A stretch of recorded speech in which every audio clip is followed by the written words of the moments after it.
Masechet Sanhedrin Daf Chaf Amud Aleph by the Mishnah. Met lo met. If the king's relative dies, any he doesn't leave the palace. It's not good for people to. It's not responsible for people to see him mourning. We then just says, if he wants to go, he can go. Shekin matzin b'David sheyetzah hamita teho shel Avner. Because David Melech, we saw followed the funeral of Avner. Shneimar b'Melech David holech acharei hamita. Amru lo hamim tor bidan. It's not proof. Lo davar alei lefeyes et ha'am. Avner was the ex-general of Shaul. And when Shaul passed away and his son Ishbosheth decided to take the throne, David Melech also was supposed to take the throne. Avner initially supported Ishbosheth, but then he switched over to David.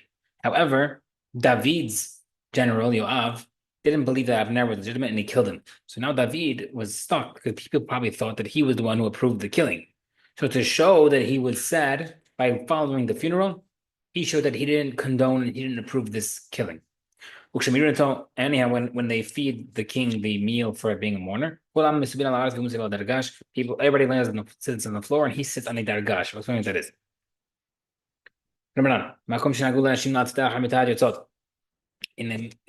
the place where women have minhag to go behind the funeral, they go behind. If they go minhag to go in front, they go in front. That really women should go in front. Because we saw that we found that he went behind Avner. David Melech walked behind the funeral. Must be that the women were in front because he wouldn't be standing with two men. This is not a proof. We said already that he was trying to please people. He was walking between the men and the women. On women back to the men. Everybody realized Avner wasn't his approval to kill him. That everybody came to feed David lehavrot. The pasuk is written as lehachrot, to kill or to attack or to cut, but we read it as lehavrot, to feed him. But initially they came to assassinate him because they were thought that he killed Avner. But afterward they realized he was innocent, so therefore they came to feed him. Mari the Marav. Why was Avner punished by dying this way? He should have protested Shaul Melech, not to kill the Kohanim, the city of Nov of Kohanim, but he didn't protest. He did protest, but he wasn't. Shaul didn't listen to him. They both learned their opinions from the same pasuk.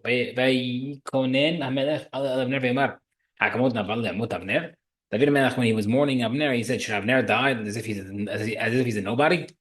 Your hands were not tied or your feet were not in chains. So, according to Rav, who said that Avner did not protest, the pasuk is explained as follows: Your hands were not tied, your feet were not in chains, and therefore, you should have protested. That's why you fell as if you were a regular guy who's wicked that gets killed and assassinated so easily. According to Rabbi Yitzchak, who held that he did protest. So how do you explain the pasuk? It's simple. He was asking in wonder, why is he dying like he's worthless? You do not behave like someone who is like tied up. You protested. Why did you fall and get assassinated so easily? It's not fair.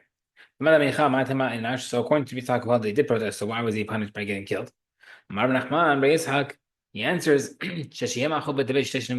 because he supported Ishbosheth, he delayed David Melech's kingship for 2.5 years.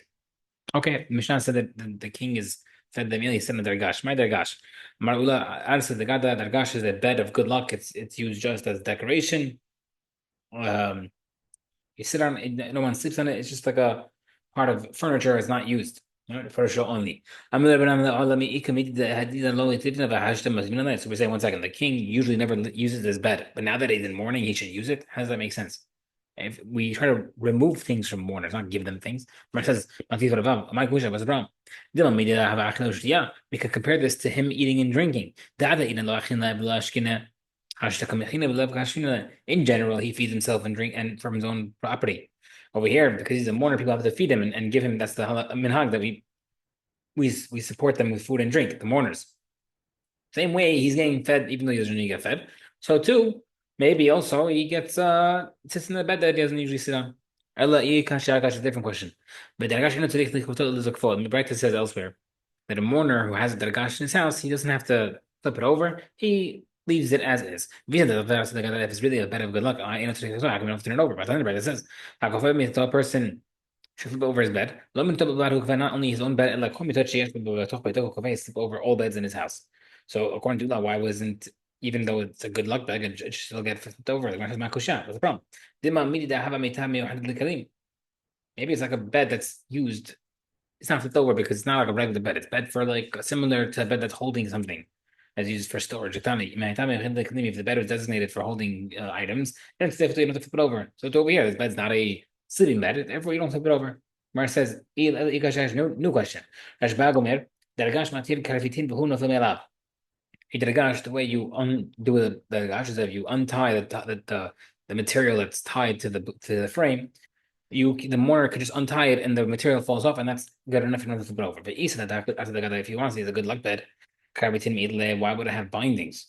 It should be a regular bed, not like a leather thing that's attached, not like a material thing that's attached. It should be a regular bed. Mar says, he met a rabbi who used to go to the leather market. I just had this a bed of leather.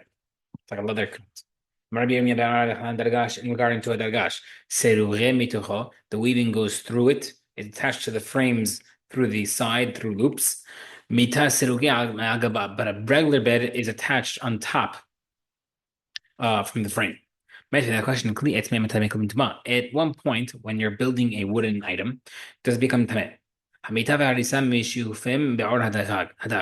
A bed or a crib becomes eligible, right, to because a kli can only become tameh when it's considered an item. Before it becomes an item, it's not. So when's this bed or crib becoming tameh? When it's already painted, for finished with fish skin as to make it polished. But if the bed is woven on top of the frame, why are you polishing it if you're not even seeing it?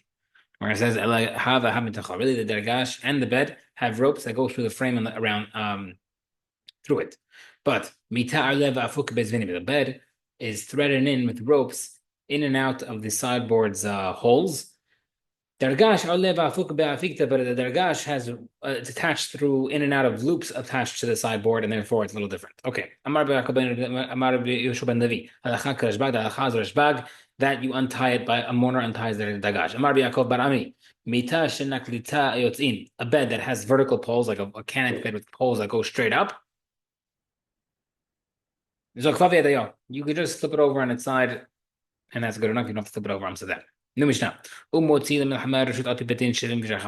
a king can take out his army to fight a optional war with the consent of Betin of 71. He can also break fences through people's property and make a path through someone else's fields. No one can stop him, whether it's machlok when that means only through the military or even regular means. There's no limit to how much he can open as well.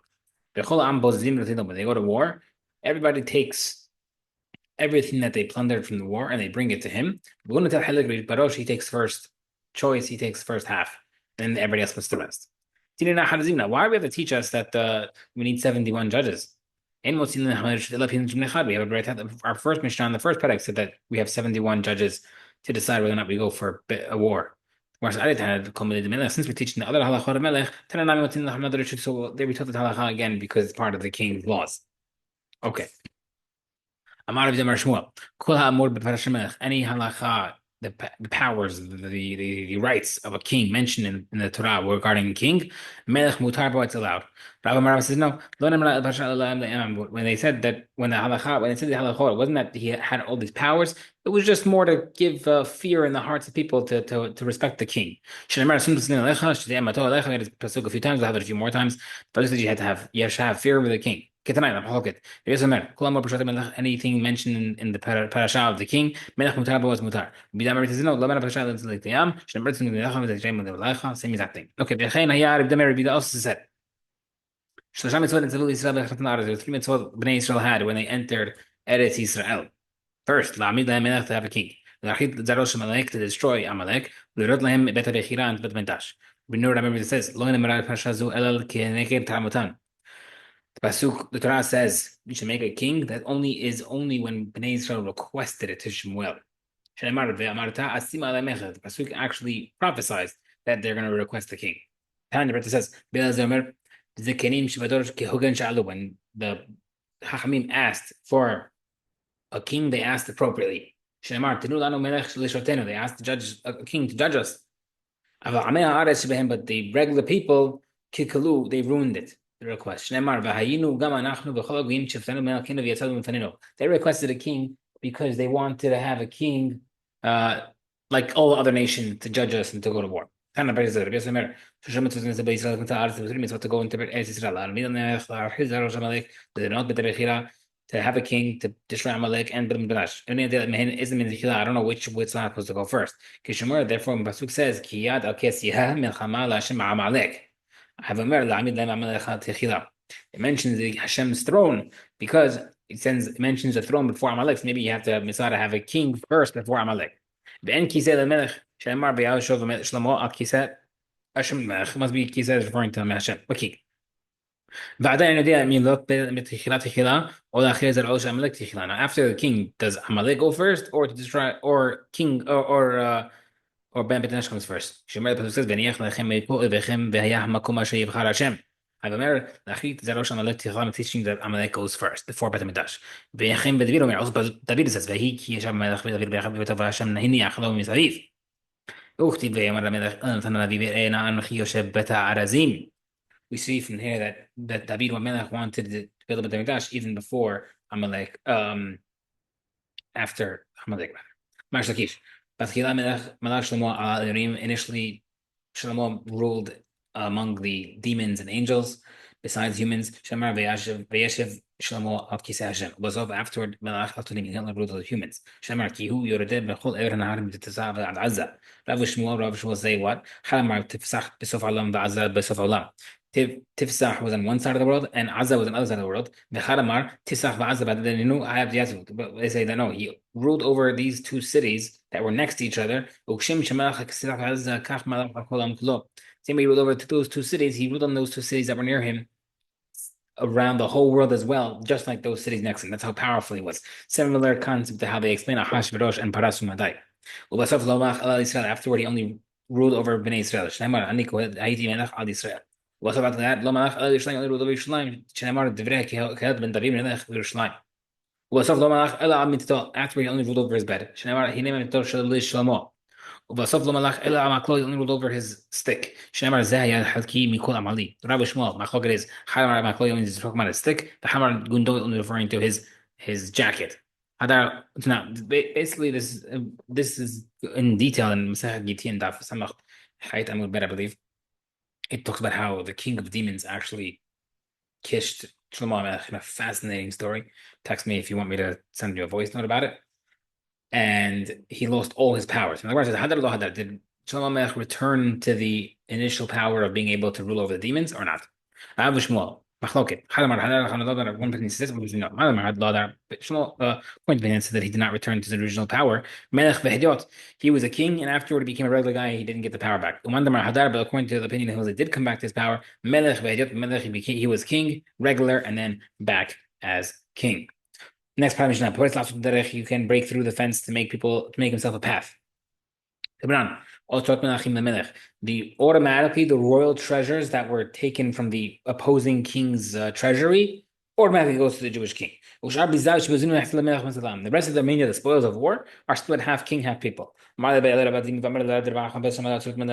makes sense to tell me that the royal treasures go to the royal king of Bnei Israel because that's how it should be, royal to royal.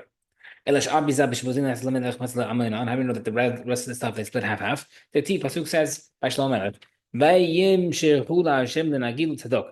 now anoint him as prince to Hashem and Tzadok as Kohen. Makish Nagid Tzadok. They compare the king to Tzadok as Kohen Gadol. Just like the Kohen Gadol splits half of the kadosh foods between him and his Kohanim. The spoils of war for a king goes half to him, half to Bnei Israel.